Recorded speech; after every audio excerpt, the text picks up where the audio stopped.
Back-to-school season is here. It's hard to believe we're already talking about this, but students and teachers are preparing for another year of learning. But the American Federation of Teachers reports that teachers are leaving the profession by the thousands each year. Our Tonisha Johnson is taking a closer look at our state's retirement numbers and discovered why some are exiting the classroom. At least once a week, Karen Shires pulls out her box of beads. Just started the jewelry with a friend of mine on a trip. Since then, she's been making bracelets for people. I love it because I'm the kind of person who can't sit still. So this gives me calm, it gives me peace. That peace is a far cry from what the 36-year teaching veteran experienced over the last few years of the pandemic. It was like all the time.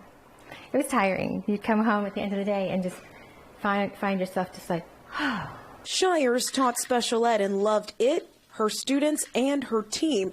But it was hard, teaching 9 different classes every day without any real breaks. I had to each morning have 9 sets of materials because you don't have time to go grab stuff. Then in 2020, her mom died right before school started. And then her daughter needed help as she was having a baby, struggling with the weight of life. You know, and then having to jump back into teaching again. And it just felt like maybe there are more important things. Maybe I've done this for so long and taken care of other people for so long.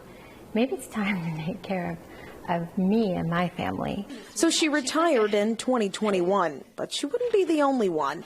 Kevin Jones, Dean of Education at Cedarville University, says unrealistic expectations, burnout, and political clashes impacting teaching pushed many over the edge. Whether you talk about political activists in one way or another, or particular theories that are now rubbing people the wrong way, or how people are beginning to deal with sex education. I think many teachers are saying, you know what, you're asking too much of me, and for that reason, I want to bow out, step away, and do something different. According to a RAND survey nationally in 2020, 74% plan to stick with it and not retire early. But that same survey done in March of 2021 showed those numbers were down 5%. More striking than that is the 40% of teachers at or around retirement, which is about 55, that in a survey last year said they're thinking about opting out and not returning back to teaching. A closer look at the numbers from the Ohio State teacher retirement system showed a downward trend for years, but saw an uptick in 2019 and 2021,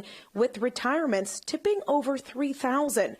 This year, Ohio sits at just over 2,900. Compared to our neighbors in Kentucky, their numbers remained relatively low over the last decade, with retirements never topping 2,500 until last year when they saw a bump up to 2,901. Jones says the ongoing impact of those leaving is immeasurable right now, even as there's been a decline in high school students majoring in education and schools like Cedarville having closed portions of their education programs.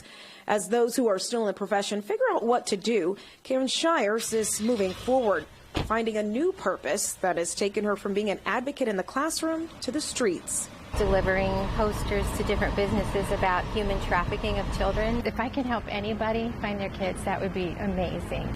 Talking briefly with a restaurant manager, Shires wraps up her day with a smile, knowing she's making a difference.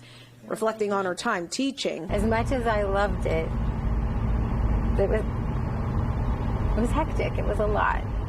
And my time is done. And I think I'm okay with that. And then when you have the play text. Kevin Jones says ultimately the impact falls heavily on minority and low-income students. And that's why he thinks young people ought to be even more encouraged to go into the profession. He says those in the profession right now should be encouraged to stay with additional support provided. Tonisha.